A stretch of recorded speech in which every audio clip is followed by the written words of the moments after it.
Salut les mamies cool, j'espère que vous allez bien. Aujourd'hui, je vous retrouve pour faire une vidéo un peu point d'étape sur mon parcours vers le moins de déchets. Comme vous le savez, pour celles et ceux qui me suivent depuis un petit moment, j'ai une petite playlist zéro déchet avec 2-3 malheureuses vidéos qui se battent en duel. Mais tendre vers le zéro déchet, même si je pense que je n'y arriverai pas, en tout cas, essayer d'aller vers beaucoup moins de déchets est un objectif que j'ai du mal, je pense, à mettre en œuvre au quotidien sur certains points. Je vais vous expliquer lesquels. Mais malgré tout, j'essaye de faire des efforts et de faire en tout cas le plus possible ce qui est en mon pouvoir pour diminuer le nombre de déchets que produit ma famille. Pourquoi je n'y arrive pas pleinement et pourquoi je pense ne jamais réussir à atteindre le stade du zéro déchet? Déjà parce que quand je vois encore les poubelles que je jette, c'est qu'on est loin du compte. Et ensuite, j'ai un conjoint qui n'adhère pas du tout à ce processus. Donc du coup, en étant complètement seule dans ce truc, c'est encore un peu compliqué d'atteindre le stade du zéro déchet en étant seule à vouloir le faire. Vous voyez, mon conjoint, par exemple, veut toujours avoir de l'essuie-tout à la maison. Alors que moi, je serais assez tentée d'utiliser de l'essuie-tout lavable, encore que, à vrai dire, il y en a à la maison pour lui. Moi, je n'en achète pas. Sa maman en achète quand elle vient et moi, à vrai dire, je n'en utilise pas.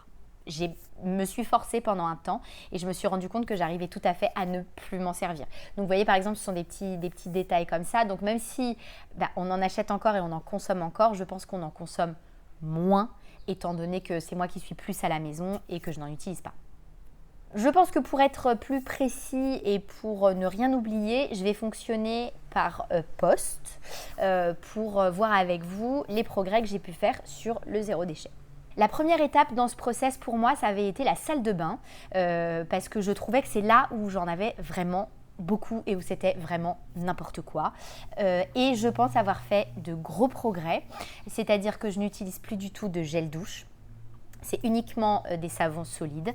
Pareil, je suis passée au shampoing solide et j'ai quasiment éclusé tous mes fonds de produits qui me restaient. Alors, je reconnais que j'ai faibli une ou deux fois en commandant une My Little Box et dedans, il y a un petit peu des produits que j'utilise tout doucement. Mais sinon, sur le quotidien,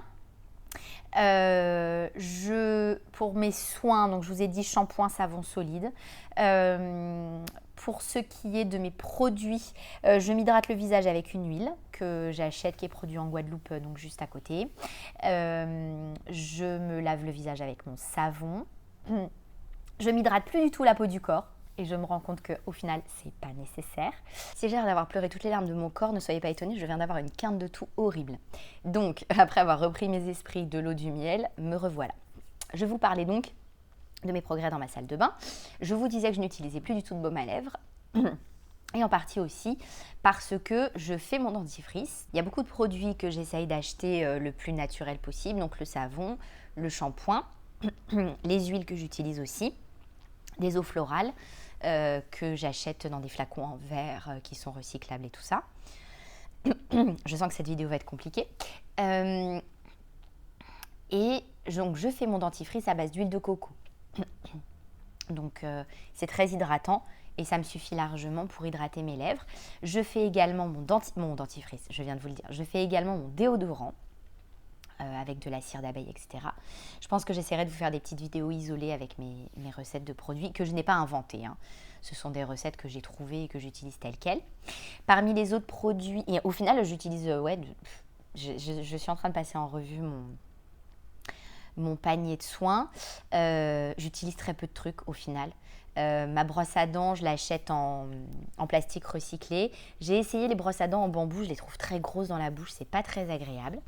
Pour les oreilles, j'ai un petit auriculi. J'utilise encore quand même du fil dentaire parce que ça, j'en ai besoin. Je fais beaucoup de tartre pour vous raconter ma vie dentaire. Et puis voilà, après, j'achète quand même du spray pour les lunettes. Je trouve que ça les nettoie bien. Et j'ai toujours mon produit lentille, mais que j'utilise quasiment pas parce que ici, avec la pollution et les allergies, je n'arrive plus à porter de lentilles.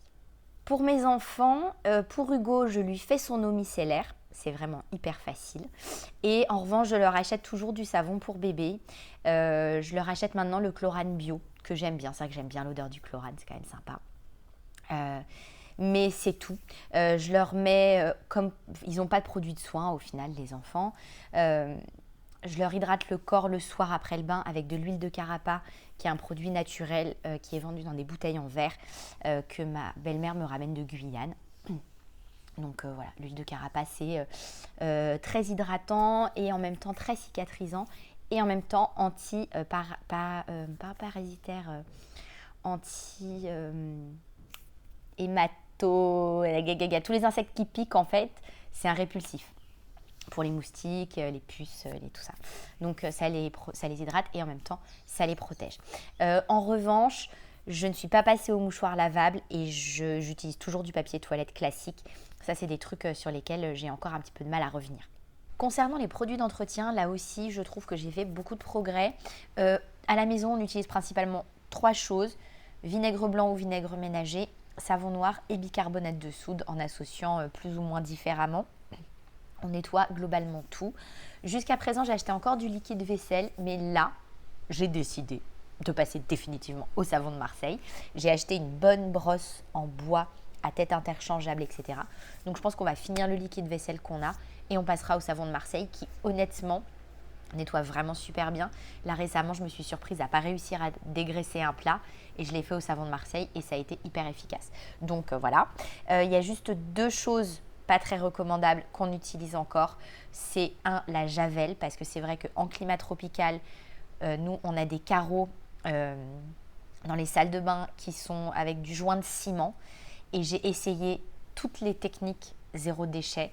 Ça n'enlève pas suffisamment la moisissure en profondeur, ce que fait la javel. Donc on s'en sert uniquement pour ça. Et on utilise encore de la crème à récurer parce que c'est vrai que je l'avoue, ce n'est pas moi qui fais le ménage. Et la dame qui le fait chez nous aime bien ça. Donc je lui en achète quand même toujours, mais j'achète la crème à récurer de l'Arbre Vert. Et ce sont vraiment les 2 seules choses.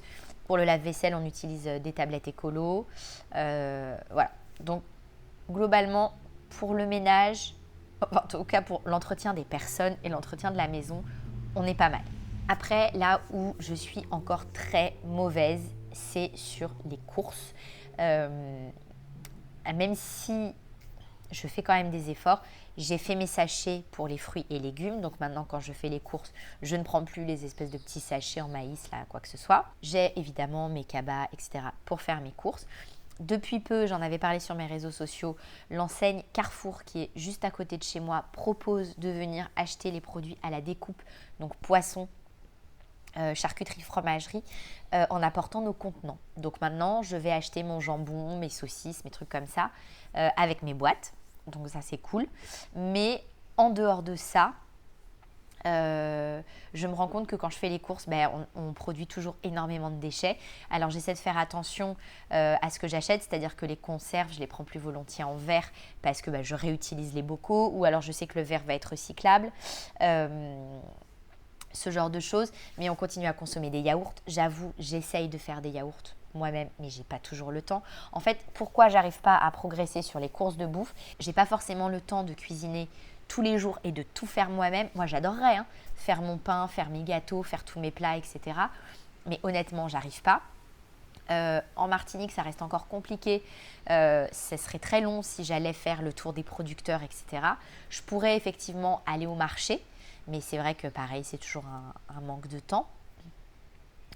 Et les courses en vrac ici, alors c'est de plus en plus possible, c'est de plus en plus possible, mais ça reste très cher. Les courses en vrac, ce sont dans des magasins bio, et les magasins bio en Martinique importent tous leurs produits. Donc certes, j'achèterai des produits sans emballage, mais qui vont mettre une tape énorme à mon budget bouffe mensuel. Et de 2, certes, ils sont sans emballage, mais bonjour l'empreinte carbone du truc qui a voyagé par avion pour les produits frais, enfin voilà. Donc, c'est encore difficile, je trouve, d'être complètement zéro déchet d'un point de vue alimentaire. Je pense que je pourrais faire davantage d'efforts. sur des petites choses. Là, par exemple, j'envisage de m'acheter une yaourtière pour faire mes desserts et tout, parce que je pense que c'est quand même plus facile et c'est un gain de temps. Mais voilà, en bossant avec 2 enfants, dont un bébé, moi je l'avoue humblement, j'ai du mal. J'ai vraiment du mal à sacrifier. Il faudrait que, si vous voulez, tous mes temps de repos soient consacrés à soit faire des courses, soit faire à bouffer. Et voilà quoi. En revanche, de plus en plus, je me rends compte que j'ai énormément diminué sur les achats. J'achète de moins en moins de choses. Je continue quand même à acheter des trucs. J'avoue que je ne suis pas encore forcément très à l'aise avec la seconde main. Pourquoi ? Parce que pour l'instant, ce n'est pas encore hyper répandu en Martinique. Effectivement, les gens vendent des choses. Mais c'est vrai que, je sais pas, les vêtements des enfants, les trucs. Si quelqu'un que je connais me les donne, mais je ne sais pas, pour l'instant, c'est une démarche que j'ai encore du mal un peu à franchir. Et puis, c'est vrai que ce n'est pas forcément une pratique hyper répandue ici, je trouve. On va acheter sa voiture d'occasion, on va vendre des meubles, des choses comme ça. Mais moi, ce n'est pas des trucs que j'achète en fait. Des meubles, on en a et on n'en change pas souvent. Vous voyez, la table que j'ai, ça fait 10 ans qu'on l'a. Voilà, toutes ces choses-là, ce n'est pas des choses qu'on achète hyper régulièrement, quoi. Donc, pour ça, j'avoue qu'on n'est pas encore au top. Mon gros problème, ça reste vraiment la bouffe. Après, j'essaie également d'être vigilante à ce que je rejette. Donc, j'essaie de minimiser l'utilisation des plastiques. J'essaie de favoriser les bocaux, de ranger dans des récipients en verre, des choses comme ça. Voilà, ça c'est pour un petit peu ce que j'ai réussi à mettre en place en matière de diminution de déchets. Ce n'est pas encore idéal, ce n'est pas encore optimal, j'en conviens. Maintenant, voilà, j'essaye de faire petit à petit. Il paraît que c'est un long chemin, qu'il faut accepter que ce soit un long chemin. Donc là, j'en suis là, par exemple. Mais voilà. J'essaye de ne pas démultiplier les choses, de ne pas acquérir des choses dont je n'ai pas besoin. Là, vous voyez, par exemple, on approche des fêtes de Noël. J'ai essayé de faire un maximum de cadeaux. Ou ce que je n'ai pas fait, j'ai plutôt préféré des jouets en bois, des choses recyclées, en favorisant des entreprises françaises, des choses comme ça. Donc, je me dis que c'est déjà mieux. Donc, on est sur le chemin, on progresse tout doucement. Si vous, de votre côté, vous avez réussi à faire des gros progrès, que vous êtes en Martinique aussi d'ailleurs, ça m'intéresse d'avoir vos astuces, vos bons plans pour vous en sortir et réussir à être au plus proche du zéro déchet, en tout cas autant que faire se peut. Ça m'intéresse que vous me partagiez tout ça en commentaire. N'hésitez pas à partager votre sentiment, ce que vous essayez de faire, ce que vous arrivez à faire, ce que vous n'arrivez pas à faire. N'hésitez pas à nous partager tout ça. Dites-nous un petit peu comment vous vivez les choses. Et puis, comme d'habitude, on partage tout ça en commentaire. N'oubliez pas de mettre un petit pouce en l'air à cette vidéo si elle vous a plu, à vous abonner à ma chaîne si vous voulez continuer à me suivre. Je vous invite d'ailleurs à me rejoindre sur mes réseaux sociaux, Instagram et Facebook. Je vous fais des gros bisous et je vous dis à très vite pour une prochaine vidéo. Bye.